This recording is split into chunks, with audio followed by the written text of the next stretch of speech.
Nous avons aussi invité M. Farouk Raza, qui est directeur général de l'IFAS, Islamic Finance Advisory and Assurance Service.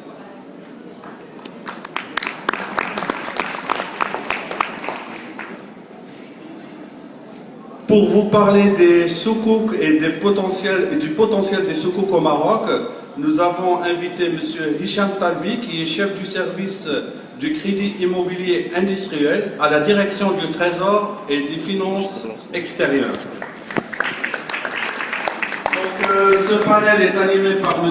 Faisal Mkwa, qui est président du cabinet Grant Thornton Fidarock, qui, je vous le rappelle, est un cabinet d'audit et de conseil leader sur le marché marocain. Monsieur Faisal Mkwa est expert comptable, membre du Conseil national de l'Ordre des experts comptables. Il a une solide connaissance et expertise des secteurs phares de l'économie marocaine, notamment dans le secteur financier.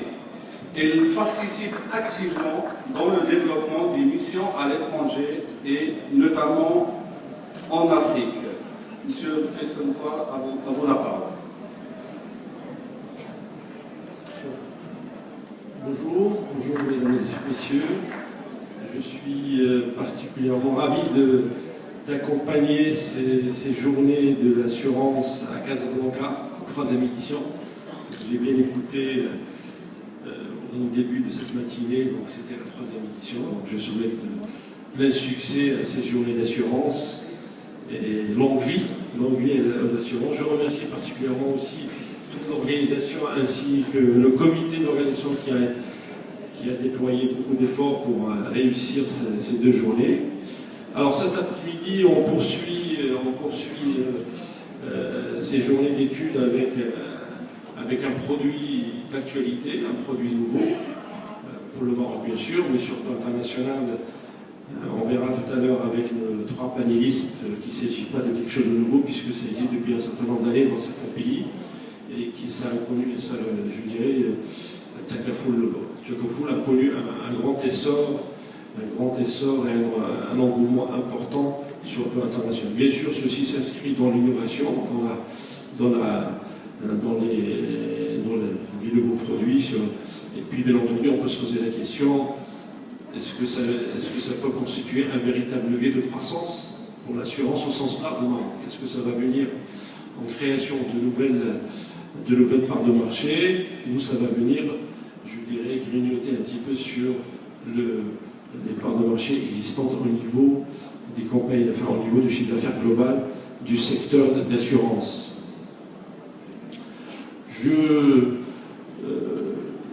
Bien entendu, je rebondis un peu sur ce qui a été dit en début de matinée, à la fois par le président, M. Ben Salah, ainsi que M. Kessler.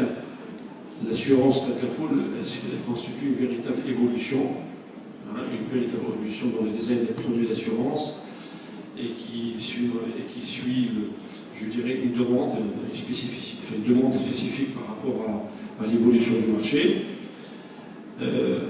D'après les statistiques, la finance islamique au sens large, on parle de 1100 milliards de dollars d'actifs. Ça a démarré dans les années 60. Alors au niveau de l'assurance plus particulièrement, d'après les statistiques également, on parlerait donc on estime à 12 milliards de dollars d'actifs, avec un démarrage un peu plus tard, vers les années 80. Alors le Maroc, il s'est engagé dans le processus de lancement des produits de finances participatives depuis 2007. Bien sûr, disons que c'est avec la Banque centrale en 2007 qui a lancé donc 3 produits alternatifs. Alors en matière d'assurance aujourd'hui, il y a, comme vous le savez, puisque je pense qu'il y a un public qui est initié, il y a une loi, un projet de loi qui est en cours de finalisation, qui devrait voir le jour peut-être au cours de cette année.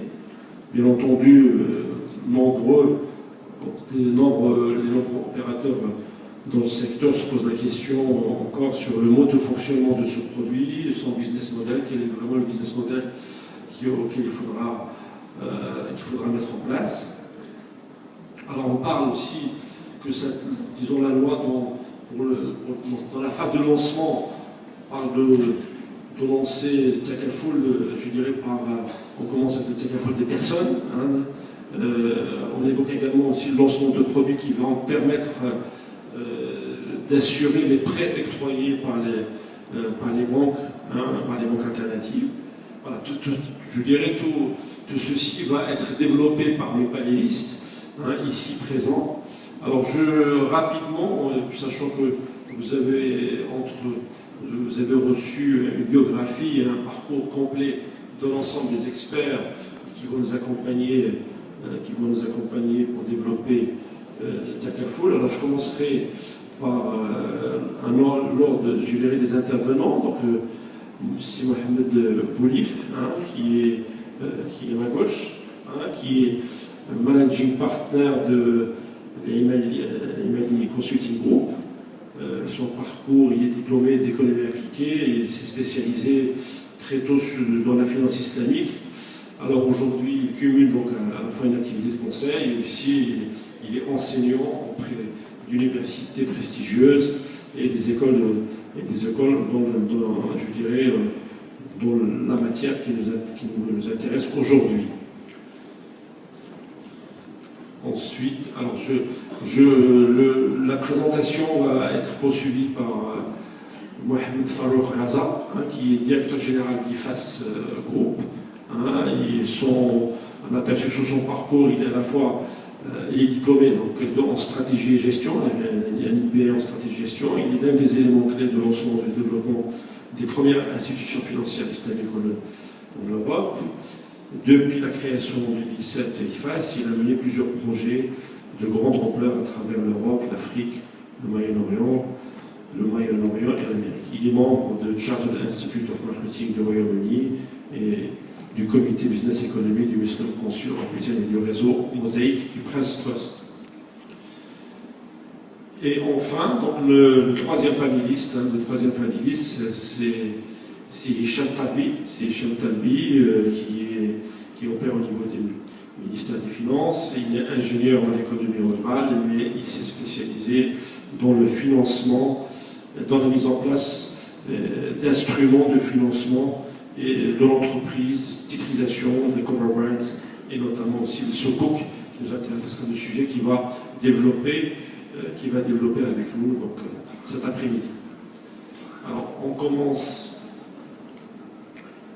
Je vais donner la parole tout de suite alors, comme je disais, c'est M. Boulif. M. Boulif qui va démarrer cet après-midi avec une présentation du panorama des modèles d'assurance Takaful.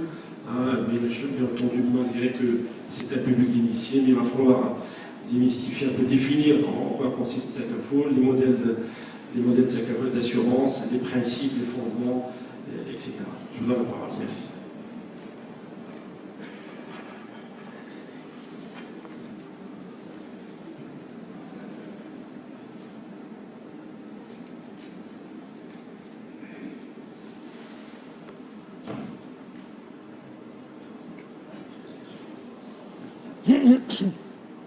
Mesdames et messieurs, assalamu alaikum et bon après-midi, peut-être un début de soirée aussi.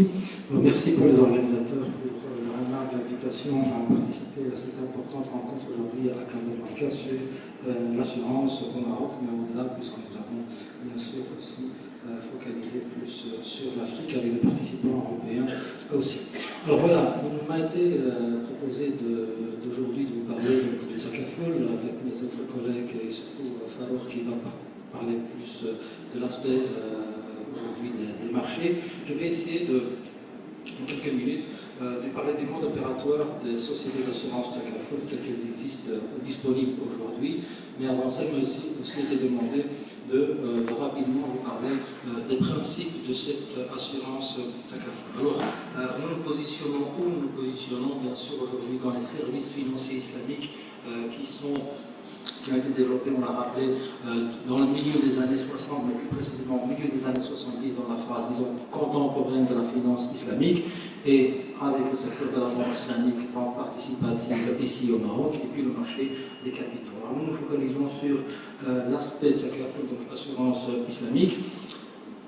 L'assurance islamique est apparue, disons, quasi en même temps que la banque islamique au début des années 70, fin des années 70 au Soudan, donc plus ou moins 4-5 années après la banque islamique, mais elle a pris un décollage, disons, qui a peiné pour différentes raisons, notamment que l'industrie elle-même de la finance islamique considérait l'assurance comme étant quelque chose de caritatif, purement solidaire, et donc pas de place dans un secteur financier commercial ou nécessitant un actionnariat tel que nous le connaissons dans les majeures sociétés que nous avons aujourd'hui. Mais il y a d'autres raisons aujourd'hui.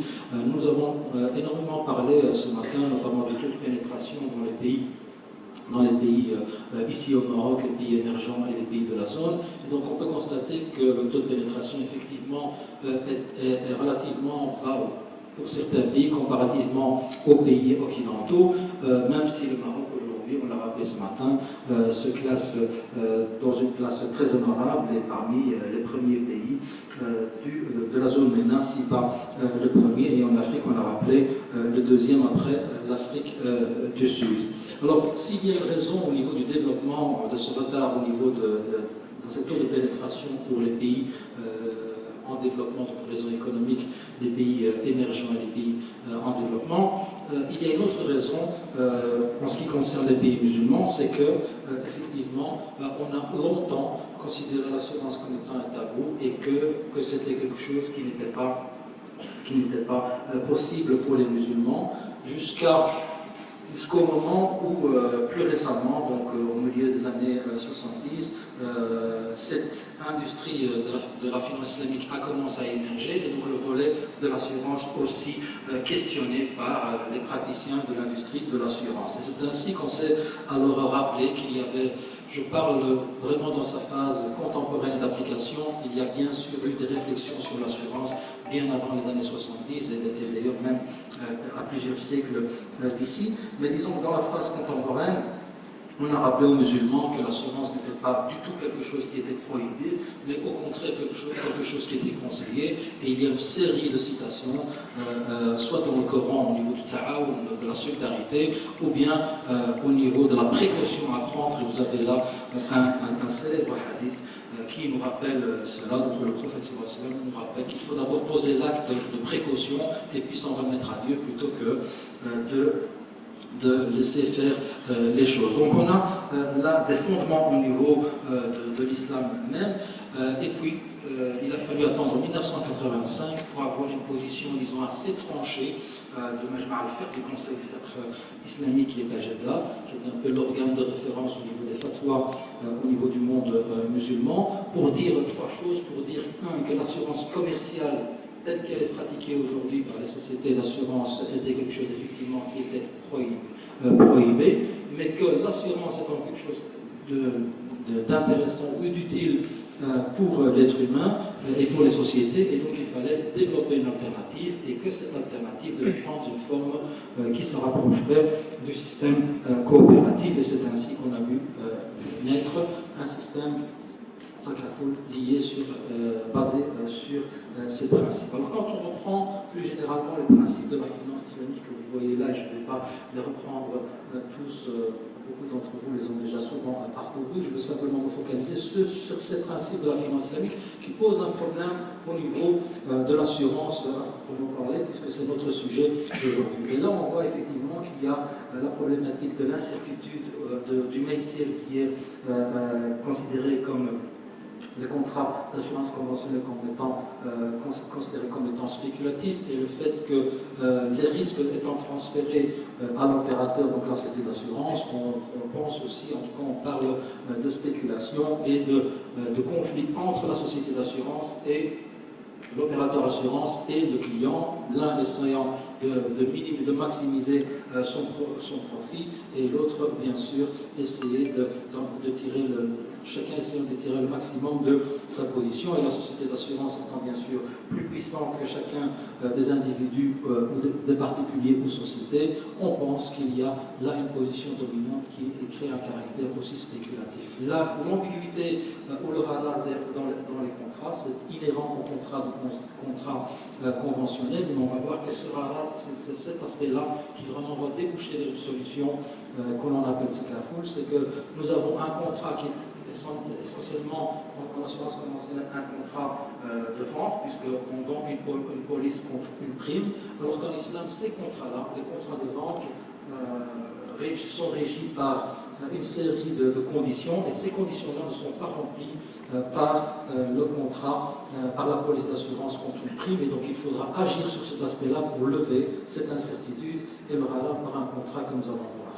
Alors, et finalement, on considère que le contrat d'assurance est entaché, conventionnel, est entaché par la riba, par l'intérêt, dans différentes manières, notamment par l'investissement des primes, notamment par les pénalités de retard, etc. Donc, il a fallu, on considère donc en résumé que l'assurance est quelque chose de bénéfique et qu'elle a sa place, et elle avait sa place dans l'histoire des premiers temps de l'islam et même avant la venue de l'islam en péninsule arabique, mais qu'il y a aujourd'hui une position à prendre, il y a eu en tout cas une position à prendre par rapport à l'assurance commerciale conventionnelle telle que nous la connaissons, principalement avec ces trois aspects. Alors on a déjà dit que cette assurance était ancrée dans le patrimoine ou dans la croyance musulmane par certains versets du Coran, par certaines traditions du prophète, principalement selon le concept de ta'awun, donc de solidarité entre les gens, et on retrouve différents aspects dans l'histoire au premier temps de l'islam, notamment l'assurance qui était faite entre les commerçants qui partaient, on sait bien que le Mecque était un centre commercial important dans la croisée entre l'Orient et l'Occident, et donc des caravanes de marchands partaient un peu dans différentes directions, et donc il y a un système de garantie ou de caution qui a été imaginé à ce moment-là, qui était vraiment qui était une sorte de couverture de risque pour ces caravaniers qui partaient. Il pouvait y avoir une catastrophe naturelle et ils pouvaient perdre toutes les marchandises ou bien étaient attaqués en route, etc. Donc il y a ce système qui a été mis en route. Puis ce que nous connaissons un peu plus chez nous, sous forme de dia ou kafila, qui est un principe d'indemnisation d'une famille par rapport à une autre de tribu à cette époque-là, une tribu ou une famille qui était victime d'une autre famille. Et donc il y avait un système de compensation qui était mis en place. Donc tout ça pour vous dire que le concept même de mettre en commun les risques n'est pas quelque chose d'étranger à l'histoire même de l'islam ou des Arabes. Et alors, le système donc, qui va aujourd'hui trouver place comme alternative à l'assurance conventionnelle est ce qu'on appelle le système de Tzakafoul, qui est dérivé de la racine kafala, étant une garantie mutuelle contre des pertes ou des dommages qui sont définis. Je n'ai pas le temps de parcourir, vous aurez les documents. Vous avez ici la définition qui a été préconisée par l'instance Laoufi, qui est l'organe de fixation des normes chariatiques comptables et d'audit de l'industrie de la finance islamique. Et vous avez donc là une première définition que nous avons décortiquée pour en dériver un modèle. Ici, une autre instance internationale de la finance islamique, qui est la FSP, qui est un peu le correspondant du comité de Bâle pour l'industrie de la finance islamique, puisqu'elle s'attache surtout aux aspects prudentiels. Et donc là, vous avez une autre définition de ce Tzakafoul. Alors, la norme chariatique, la norme charia 26 de l'AOFI prend en détail la définition et ce que c'est que le système de Tzakafoul, en insistant sur l'aspect de donation que nous allons décrire dans quelques instants. Un autre élément important de l'assurance islamique étant la séparation de l'opérateur, du fonds de l'opérateur qui est en définitive le capital social, l'actionnariat, du fonds des participants qui est lui le fonds que nous connaissons nous comme étant le fonds technique de l'assurance conventionnelle. Vous avez une série d'aspects de caractère bien sûr l'investissement des actions, des primes ne peut se faire que dans des actifs qui sont autorisés par la loi islamique. Et aussi une autre partie, parlons de l'excédent sur lequel je vais revenir.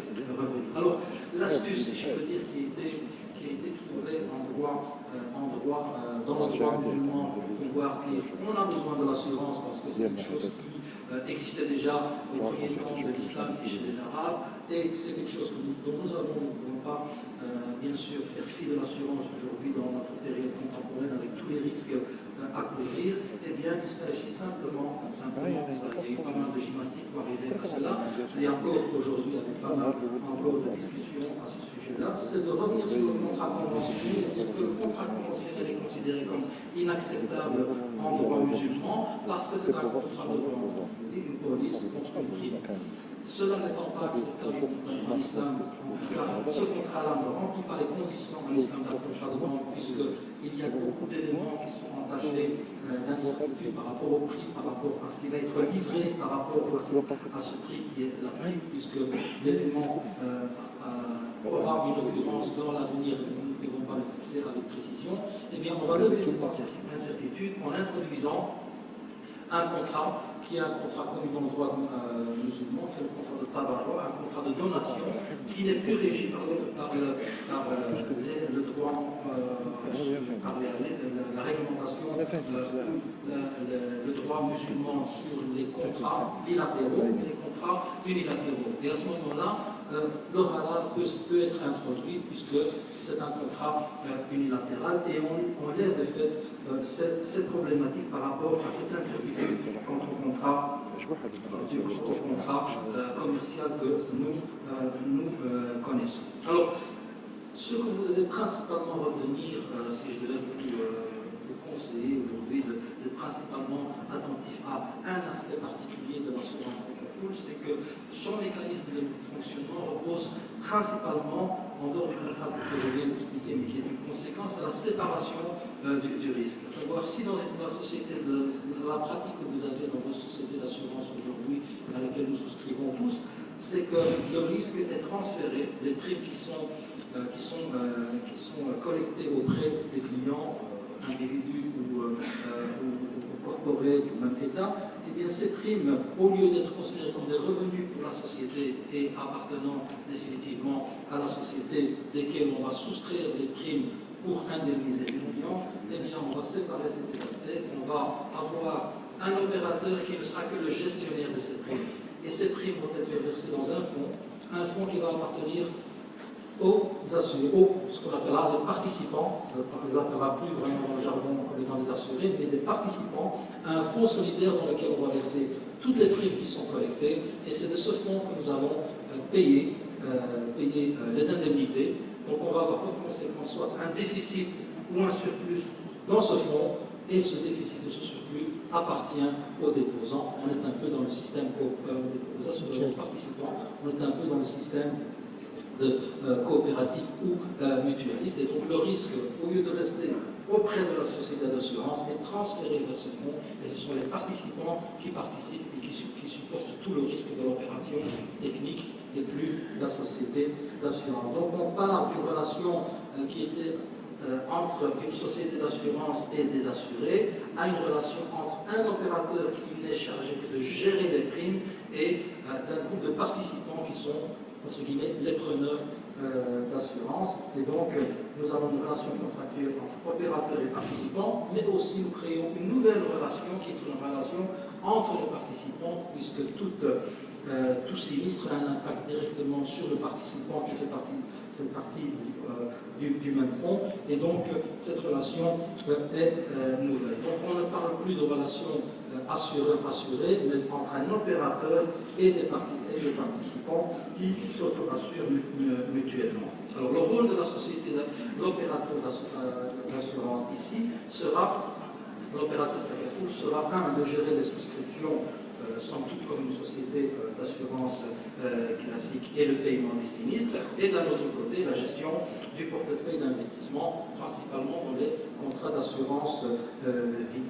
Mais là où la société d'assurance conventionnelle va se rémunérer avec la prime et bien sûr son profit, en simplifiant énormément, restera du solde entre les primes encaissées et les sinistres, le paiement des indemnisations. Ici, la rémunération de l'opérateur va se faire de deux composantes, ou bien une combinaison des deux, ou bien une des composantes seulement, nous allons voir selon les modèles. Il s'agit d'une commission qu'elle va lever pour la gestion de la première partie, à savoir la gestion des souscriptions et des paiements des sinistres, prendre une commission sur chaque contrat souscrit, et d'autre part avoir une part du profit, qu'on appelle un profit de Moudaraba, sur l'investissement qui est effectué sur les différentes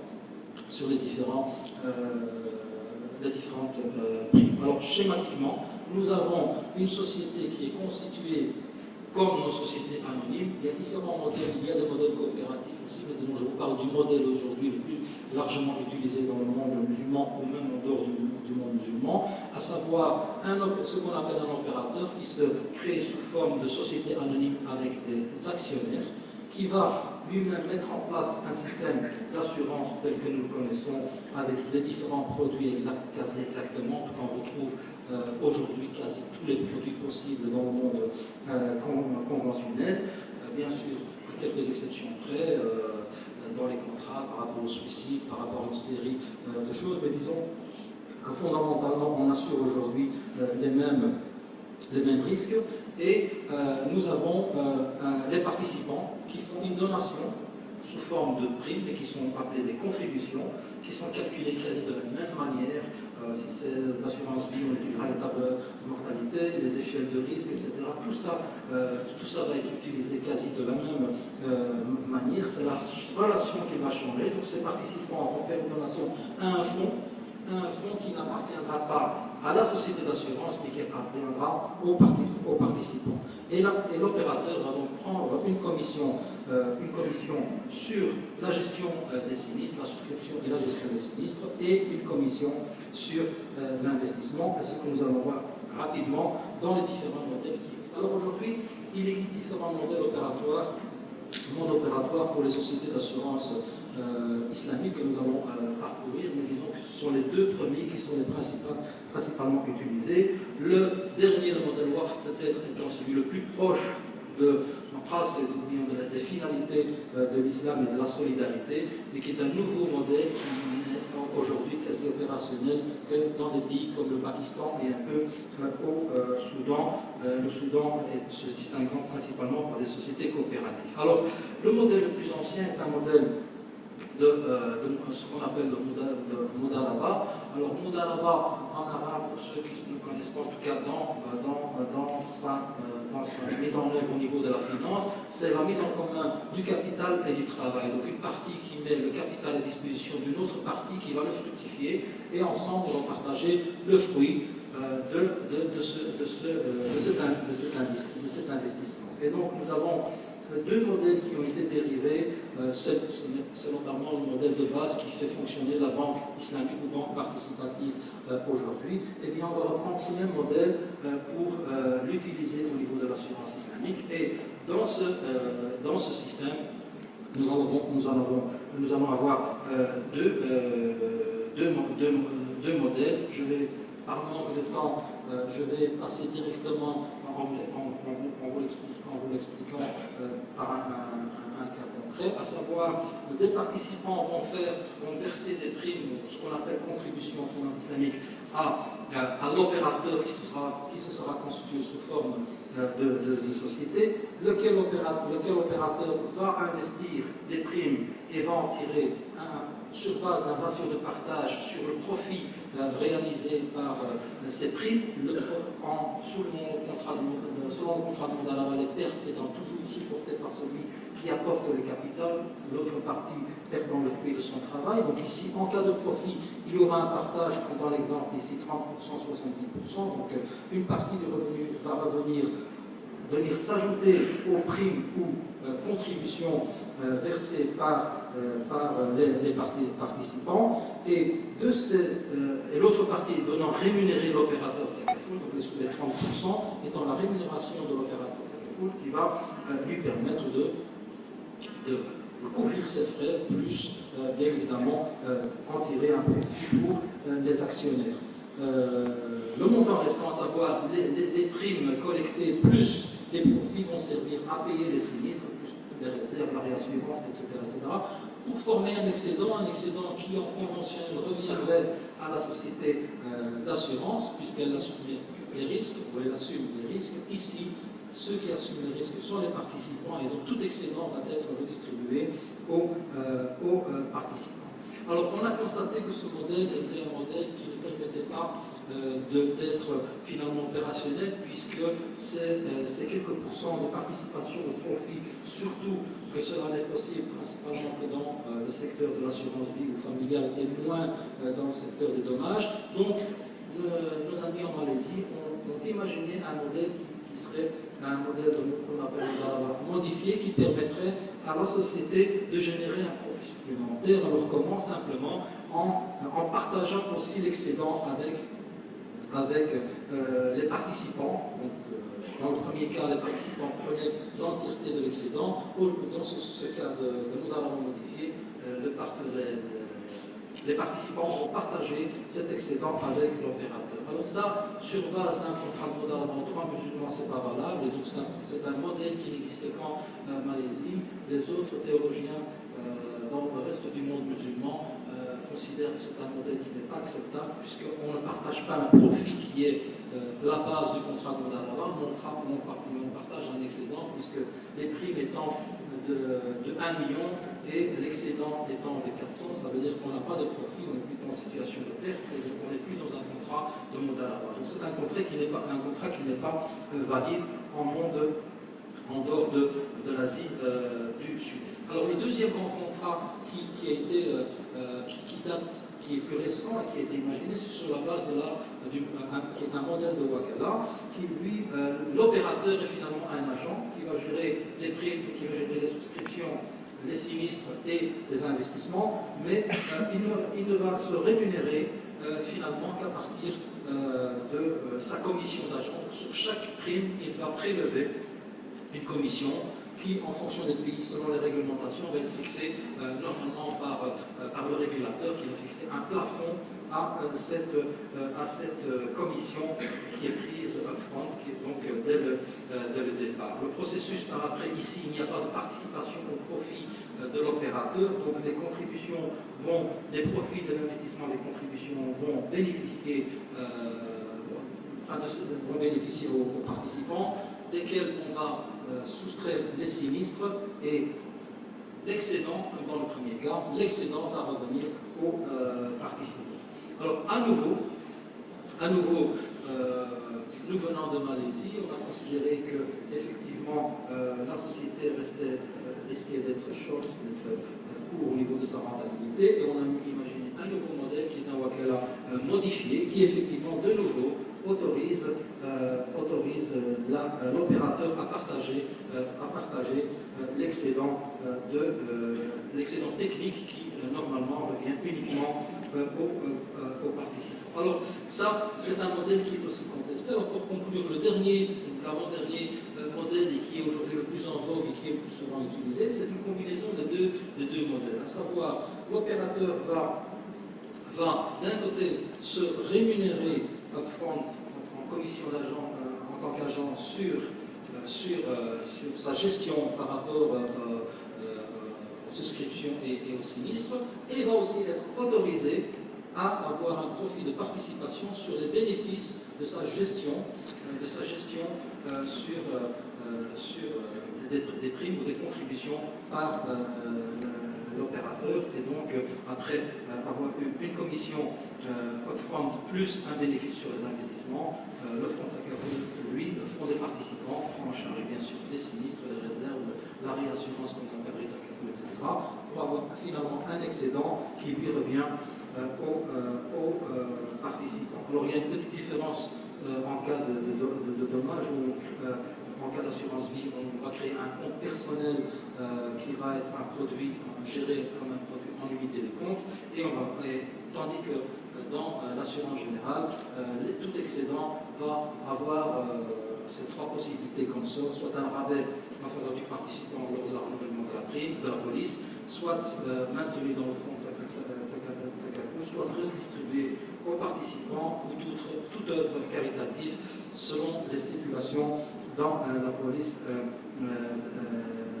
d'assurance. Alors le dernier modèle qui est plus récent, comme j'ai dit, qui est un modèle qui a été développé principalement au Pakistan, que l'on retrouve très rarement, mais qui est le plus proche, bien sûr, les moins rentables, puisque c'est un système de waqf basé sur le waqf islamique, et donc il n'a pas pour objet de générer un profit ni pour l'un ni pour l'autre, mais simplement créer ce qu'on disait jadis, c'est que les musulmans n'acceptent pas le fait qu'on joue ou qu'on spécule sur le malheur des autres, c'est-à-dire sur des sinistres, et donc on va en faire simplement un système de solidarité plutôt qu'en faire une société commerciale. Et donc ce modèle, finalement, est un modèle qui se caractérise par une mise de fonds dès le départ d'un opérateur qui va faire une donation à perpétuité pour la mise en œuvre du système, qui sera le capital initial de base dans un fonds de Zakaful sous forme de waqf, comme nous connaissons très bien ici au Maroc, et ce fonds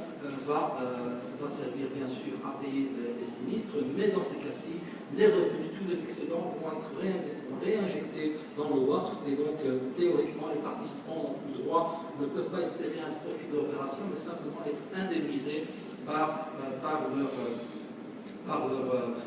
rapport à la prime qu'ils ont ou la contribution qu'ils ont versée. Mais l'opérateur devant bien sûr vivre et faire couvrir ses charges et stimuler aussi un peu l'activité économique du système, eh bien, il pourra choisir entre les modèles que nous avons décrits, soit prendre une commission au départ sur les contrats, mais aussi éventuellement participer selon un contrat de la loi dans les profits générés par le fonds Zakaful. Alors, vous aurez un tableau qui comparera les différents systèmes mutualistes, coopératifs et mutualistes commerciaux et Zakaful. Et puis là, je vous laisserai aussi. Il y a certains aspects spécifiquement comptables. Vous devez savoir que donc, certains aspects comptables ont été adressés par l'AOFI dans une série de normes, notamment la 1 et 2.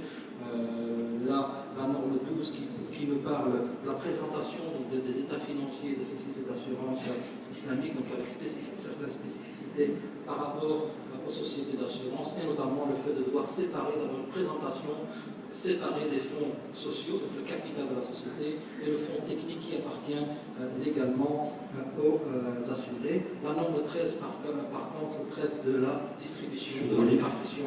C'est mon dernier mot. Vous avez largement dépassé cet excédent. Voilà, je vous remercie. Merci. Vous avez pris un petit peu de temps sur les suivants. On va les mettre sur le site. En principe, on a droit à 20 minutes pour laisser le temps à la salle pour réagir. Alors, je vais tout de suite donner la parole à M. Raza.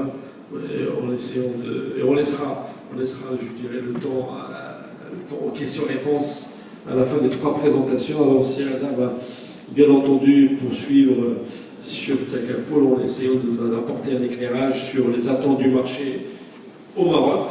Selon lui, quelle offre, comment satisfaire la demande au Maroc, quels sont les défis, parce que aussi pour réussir justement la mise en place de Zakaful au Maroc, quels sont les défis qui se présentent aujourd'hui. Merci.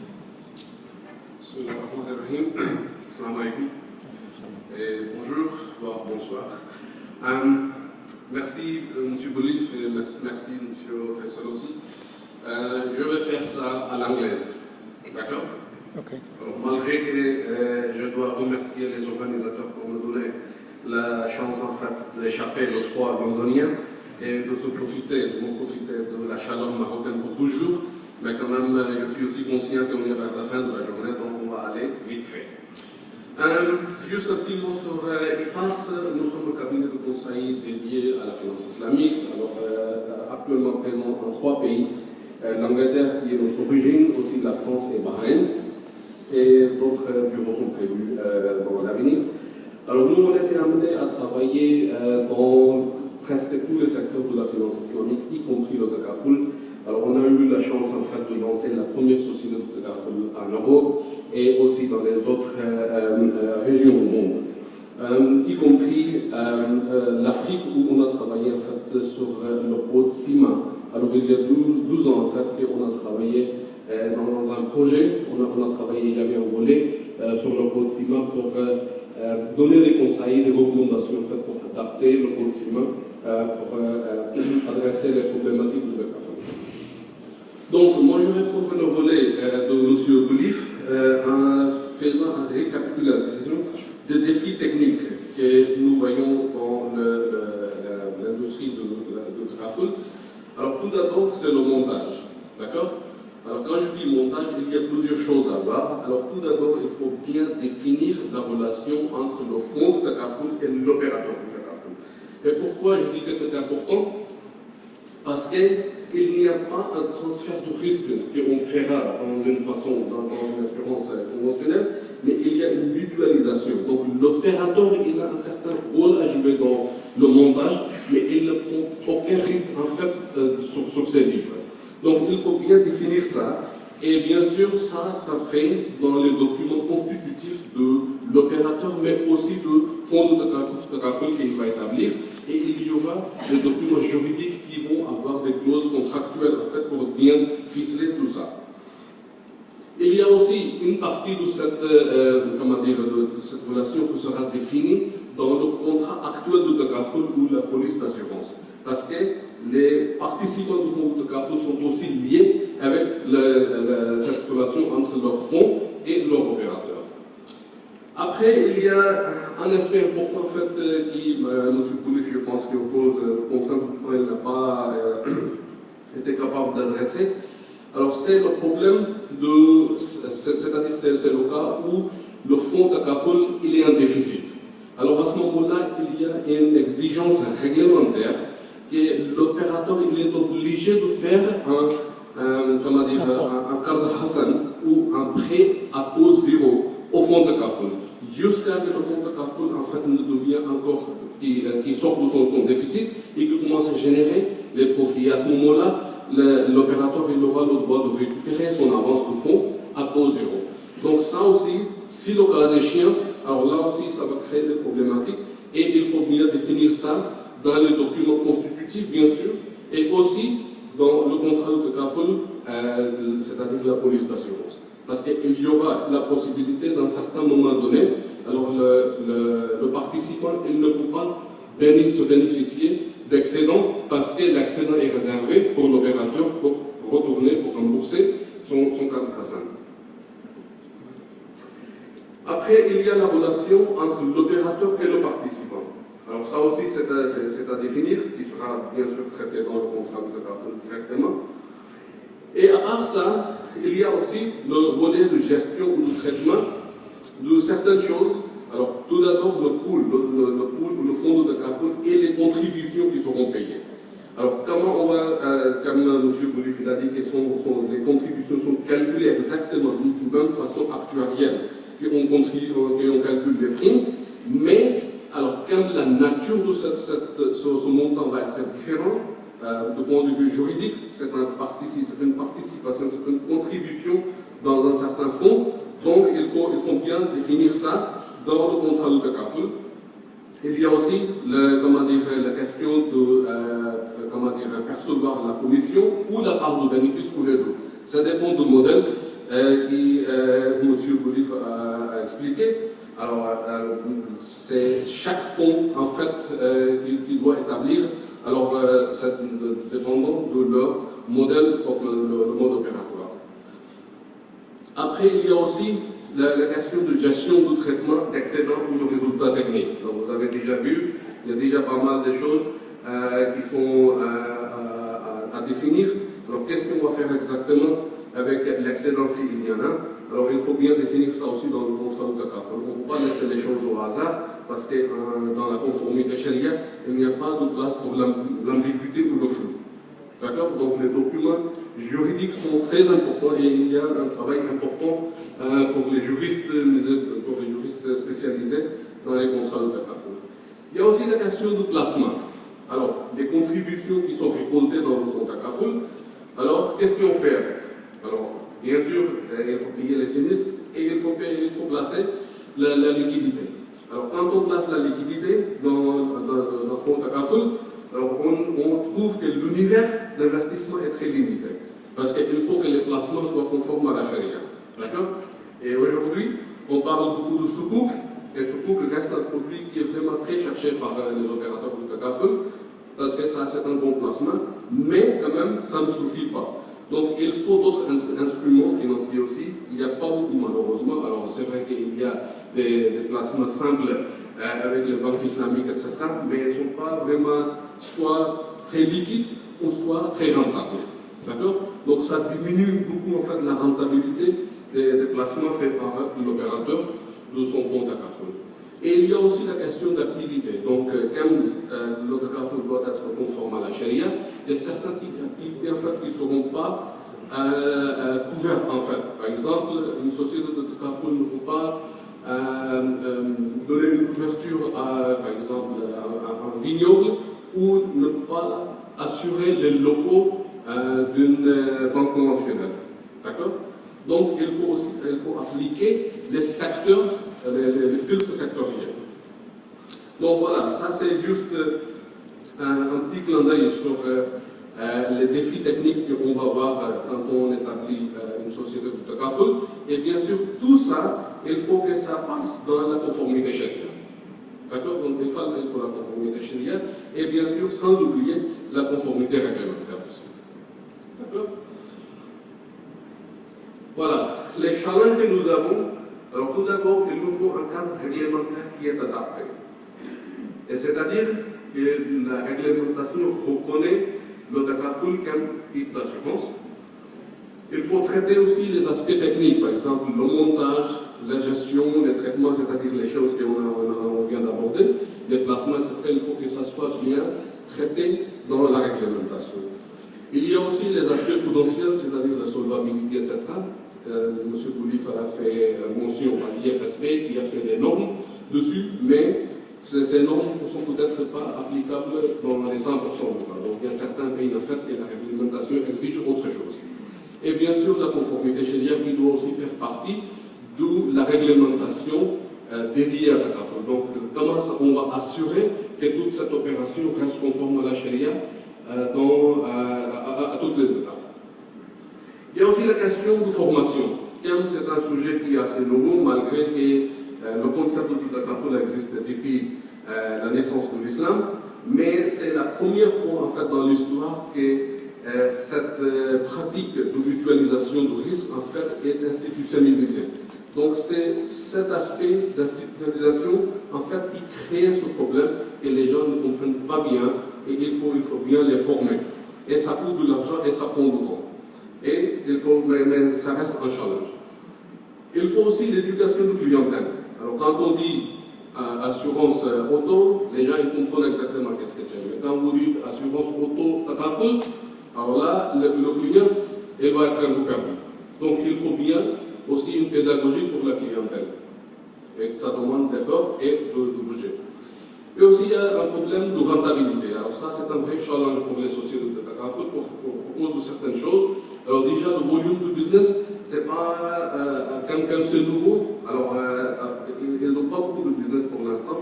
Et ça coûte beaucoup. Ça coûte beaucoup plus cher, en fait, d'amener la clientèle et d'écrire le business. La limitation de l'univers d'investissement a aussi un impact négatif sur la rentabilité générale. Il y a aussi le problème de concurrence et la taille des sociétés de takaful. Par exemple, dans les petits marchés islamiques qui sont forts, par exemple les Émirats Arabes Unis, alors c'est un petit pays, bon c'est vrai qu'ils ont beaucoup d'argent, il y a des consommateurs, mais la taille actuelle du marché n'est pas aussi large qu'il peut absorber en fait une vingtaine de sociétés de takaful. Alors ils ont lancé, chacun a lancé une société de takaful, et maintenant il faut la concurrence, et ces sociétés elles n'arrivent pas en fait de ramasser en fait, la taille critique, la masse critique qu'il faut pour bien absorber les coûts. Donc voilà, ça fait un problème de rentabilité. Et finalement, le coût de distribution aussi c'est plus élevé en takaful parce que ça demande en fait beaucoup d'interactions humaines. Alors ça c'est pas quelque chose, comme je vous ai dit, une assurance auto, vous pouvez vendre même en ligne, vous pouvez vendre même au téléphone. Mais quand vous parlez de takaful auto, alors à ce moment-là, c'est sûr et certain que le client il va vous demander en fait, de donner plus d'informations. voir passer un agent de la société, etc. Donc, le coût de distribution c'est beaucoup plus élevé et qui a un impact négatif sur la rentabilité. Alors, au niveau de la réglementation, il y a déjà qui est découvert. Donc, il y a deux niveaux. Il y a le niveau macro, donc à l'échelle internationale. Il y a déjà les organes de standardisation de la finance islamique, IOFI, IFSP, qui ont fait déjà les normes de conformité sharia, le traitement comptable et l'audit, et aussi les normes prudentielles et gestion des risques. Et au niveau macro, c'est-à-dire à l'échelle nationale, alors chaque pays doit avoir son propre code d'assurance ou la réglementation. Donc il y a certains pays, un nombre de pays en fait, qui a développé beaucoup leur réglementation au niveau du CACAFOL, par exemple Bahreïn, l'Arabie Saoudite, le Pakistan et surtout la Malaisie, etc. Et il y a d'autres pays qui sont en cours de développer cette réglementation qui est spécifique. Alors, le travail.